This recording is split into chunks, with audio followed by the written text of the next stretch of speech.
안녕하세요, 목사님. 어서 오세요. 반갑습니다. 2026년 1월이 벌써 2주가 지나갔어요. 2주, 3주 다 되는 것 3주. 같은데. 네. 새해는 예. 어떻게 보내고 계세요? 뭐 바쁘게 보내고 있고 이제 개학을 앞두고 있으니까 네. 조금 더 바빠질 것 같습니다. 네. 저는 새해가 시작되자마자 주변에서 성경 공부를 시작했다는 이야기를 정말 많이 듣고 있거든요. 예, 그렇죠. 네. 새해 시작되면은 성도님들도 네. 새롭게 마음을 열고 뭔가 영적으로 도전을 받으려고 하니까 네. 굉장히 좋은 기회라고 하겠죠. 네. 예.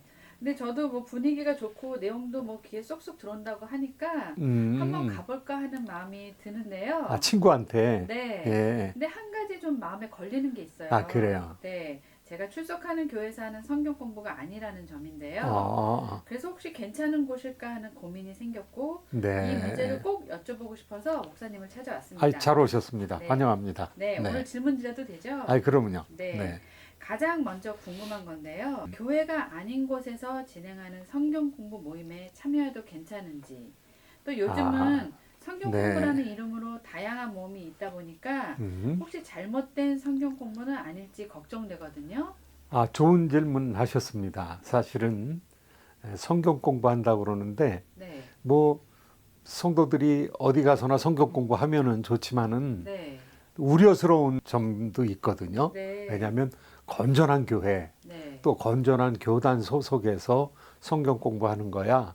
뭐 가서 배우면은 얼마나 좋겠습니까? 네. 그런데 그렇지 않은 종종 이단이 성경 공부를 가르친다든가 무료 신학교에 오라고 이렇게 소개한다든가 네. 그런 경우가 있으니까 네. 그런 경우가 하면 잘못하면 영혼을 손상시킬 수 있으니까 네. 만약에 성도님들한테 그런 경우가 있다면은 네. 담임 목사님에게 한번 여쭤보고 네. 여기 가도 괜찮으냐, 네. 또 교회 내에 성경 공부 모임이 있으면 네. 거기 우선 참여하는 것이 좋겠죠. 네. 그럼 올바른 성경 공부 모임인지 구분할 수 있는 기준, 뭐 성도들이 네. 꼭 점검해야 될 부분은 어떤 게 있을까요? 조금 이제 전문적인 곳으로 들어가는데요. 네. 사실은 이단을 판별하는 것은 쉽지 않습니다. 네. 왜냐하면 이단이라는 게 끝이 다르다는 거거든요. 네. 그러니까 처음엔 좋을 수도 있어요. 어, 아주 뭐 쌈박하고 네. 또 논리적이고 합리적이고 네. 또 분위기도 괜찮고 이제 그러는데 끝이 날 수가 있거든요.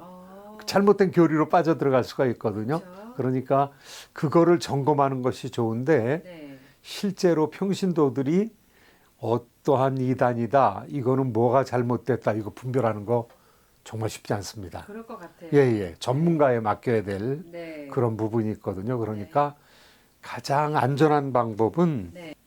교회 목회자들한테 한번 여쭤보는 거예요. 주변에 계신 네. 목사님들한테 이런 성경 공부가 있는데 이거 괜찮은 거냐? 네. 내가 판단할 수 없으면 네. 네. 우리도 그렇잖아요. 네. 좋은 약이 있으면 이 약 먹어도 좋냐? 네. 뭐 어떤 식당이 있으면 그 식당에 가서 먹는 것이 뭐 정말 맛이 있느냐? 네. 이미 경험한 사람이나 아니면 잘 아는 사람들한테 네. 전문가들한테 조언을 구하면 네. 쉽게 도움을 받을 수가 있죠. 네. 아주 뭐 기본적인 거를 얘기를 한다면은 사실상 우리가 개신교회는 뭐 여러 교파가 있습니다. 그러니까 교파적인 다름, 네. 분위기가 다르다든가 교리가 조금씩 다르다든가 그런데 이것을 어느 정도 인정할 수 있는 게 있어요. 네. 교리의 다양성이 있으니까요. 교파별로. 네. 그런데 정말 중요한 거, 교리 중에서 핵심에 속하는 교리를 우리가 신조라고 그러거든요. 네. 그런데 그 신조를 다 모아놓은 게 사도신경입니다.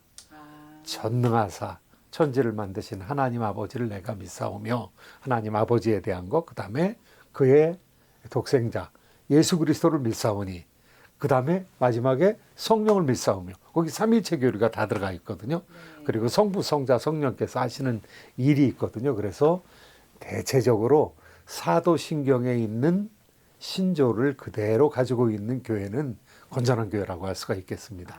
그렇군요. 예, 그렇지 않으면은 조금 의문을 가지고 알아봐야 되고 더 깊이 하려면은 전문가들한테, 목회자들 가운데서 깊은 신학적인 조회를 가지고 있는 분에게 물어보면 아주 잘 판단을 할 수가 있을 것 같습니다. 네, 아까 목사님이 얘기하셨는데요. 네. 그 이단 신도들을 만나보면 성경 구절을 더 많이 외우고 네. 이 말도 논리적으로 들릴 때가 꽤 많거든요. 네. 근데 왜 이단들은 그렇게 성경을 잘 아는 것처럼 보이는지 솔직히 네. 어떤 때는 평신도로서 아 내가 믿음이 좀 약한가? 뭐 이런 생각이 들기도 하고요. 그렇죠. 이단들은 왜 이렇게 성경을 잘 아는 것처럼 보이는지 그리고 그 이면에는 어떤 문제가 있는지 좀 네. 설명해 주세요. 예, 아주 좋은 지적이라고 봅니다. 왜냐하면 저도 이제 이단을 만나보면 네. 어떤 부분에 대해서는 굉장히 깊은 조회라기보다는 자기네들의 신조를, 자기네들의 교리를 네. 논증하기 위해서 네. 아마 많이 준비를 한 것 같아요. 그러니까 특별한 부분에 대해서는 아주 심화된 지식을 가지고 있는데 네. 예, 사실은 그 분야에 대해서만 그렇지 이단은 예, 특별히 영적인 균형을 상실했다고 저는 봅니다. 네. 예, 그래서 그 영적인 균형의 상실에 대해서 뭐 여러 가지로 얘기할 수 있지만은 네. 전문적인 신학 교육을 받은 사람이면은 어느 정도 판별할 수가 있습니다. 저도 평신도 때는 네.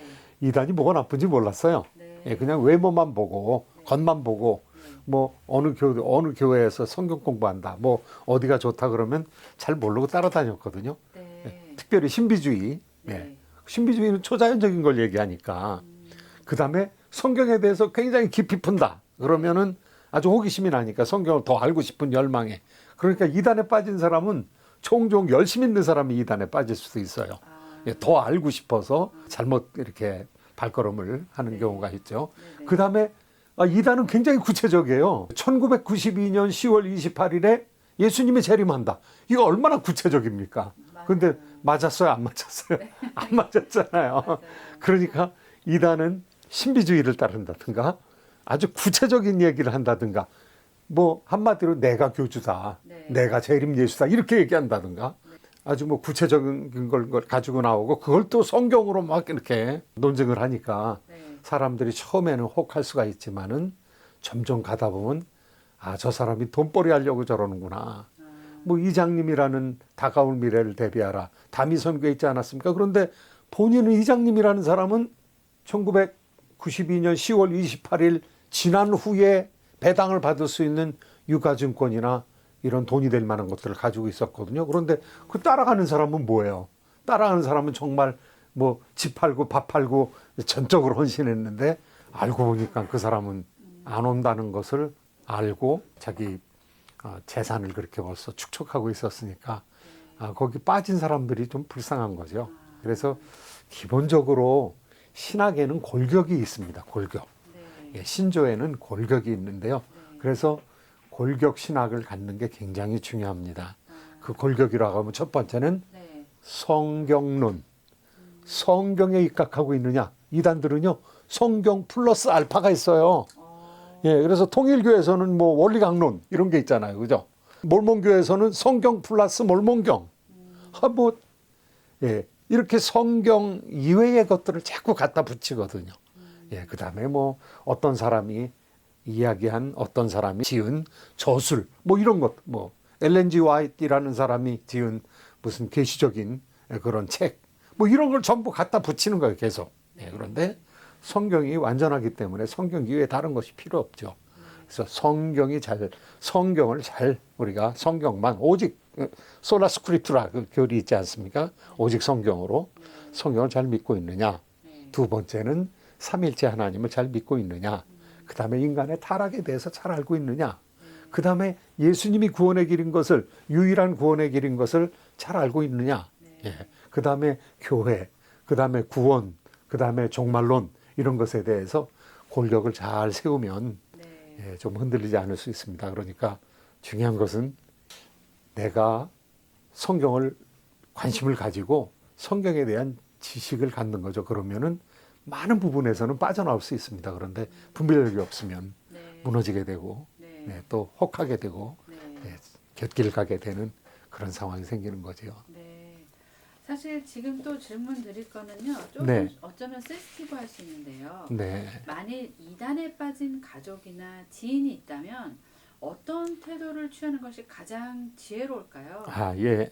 그런 분들이 있으면 참 마음 아픈 일이죠. 네. 주변에 또 내가 굉장히 친한 친구라든가 가족들이 그러면 너무너무 힘들지 않습니까? 네. 예, 그런 경우가 뭐 한국에서도 저희 친구가 목회하는 그런 교회에서도 종종 일어나는 일인데요. 네. 처음에 중요한 것은 예방이 중요합니다. 예방. 네. 그렇죠? 우리가 교회를 지키기 위해서 평상시에 해야 될 것들이 계속 있는데 네. 중요한 것은 평상시에 신앙생활을 하고 신앙적인 열심을 가질 수 있도록 계속해서 우리 가족들을 돌아보는 거, 그리고 영적으로 핍절하지 아니하도록 배려를 하는 거, 이 굉장히 기본 신앙을 가질 수 있도록 사람들을 이끄는 지도력을 발휘하는 것이 부모님이나 친구에 있어서 굉장히 중요한 일이죠. 그리고 그래도 안 됐다. 뭐 그렇게 기본적으로 소양을 갖추기 위해서는 예배에 자주 나가서 네. 매주 교회 나가서 신앙생활하는 거, 그 다음에 성경을 제대로 아는 거, 네. 성경에 대한 의문을 아니 한번 생각을 해보세요. 우리가 돈 벌기 위해서도 막 투자하고 연구하고 어떻게 해야 실패하지 않는가 얘기하는데 자기 영혼에 대해서는 사람들이 거의 농사를 안 짓거든요.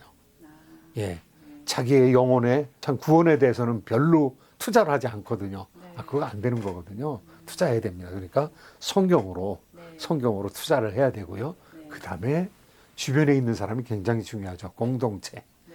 어떻게 공동체를 형성해서 교회 분위기 가운데서 하나님의 사랑을 느끼면서 자라나느냐, 이거 중요한데 뭐 그것저것 다 안 될 때는 어떻게 해야 되겠어요? 그때는 나의 차원에서 아니면은 나의 지도자나 멘토를 통해서 그 사람과 대화 나누게끔 하는 거. 그래서 내가 대화할 수준으로 안 되면 네. 내가 존경하는 또 나에게 도움을 주는 사람들에게 부탁을 해서 네. 그 친구와 만나도록 하는 거. 네. 그리고 여러 번 해서 못 돌아오면은요, 그냥 하나님께 맡기고 기도해야 될 수밖에 없습니다. 예, 뭐 폭력으로 할 수도 없는 것이고, 네. 예, 그래서 하나님께서 놓아주시기를 바라는 마음으로. 예, 중요한 것은 이단에 빠지는 것은 이것은 인간적인 문제가 아니라 영적인 문제입니다. 네. 예, 그러니까 하나님께서 풀어주셔야 되고 하나님께서 눈을 뜨게 해주셔야 되거든요. 네. 그러니까 기도가 가장 중요하겠고요. 네. 하나님께서 영적으로 구원해 주셔야 되는 그런 측면이 참 필요합니다. 사도 바울도 갈라디아서 1장 28절에 보면 우리가 전한 복음 이외에 우리가 다른 복음을 전하거나 아니면 천사가 전한다 할지라도 저주를 받을 것이다 그랬어요. 그러니까 처음에 우리가 받은 복음, 네. 이 복음이 중요하다는 것을 알고 네. 다른 복음으로, 다른 이단으로 빠져나가지 않게끔 하는 것이 굉장히 중요한 일을 하겠습니다. 네. 오늘 목사님 설명을 들으니까 같은 믿음을 가졌다 하더라도 서로 독려하고 만나서 격려해주면서 네. 체크하는 것도 굉장히 중요하다는 맞습니다. 생각이 들었습니다. 예, 교제가 참 중요합니다. 네. 이단은 늘 교회 밖에만 있다고 생각을 했는데요. 네. 우리의 신앙이 느슨해질 때쯤 또 다가오는 것 같습니다. 예. 네. 오늘 질문하고 또 답을 들으면서 우리의 신앙생활을 점검하는 시간이 된 것 같습니다. 목사님 오늘도 성경 말씀을 기초로 신앙의 기준과 방향을 제시해 주셔서 너무 감사드립니다. 예, 잘 오셨습니다. 네. 우리 물맷돌은 다음 시간에도 또 시대 속에서 신앙을 다시 다듬는 질문으로 또 네. 찾아오겠습니다, 목사님. 예, 감사합니다. 수고하세요. 안녕히 계세요. 예.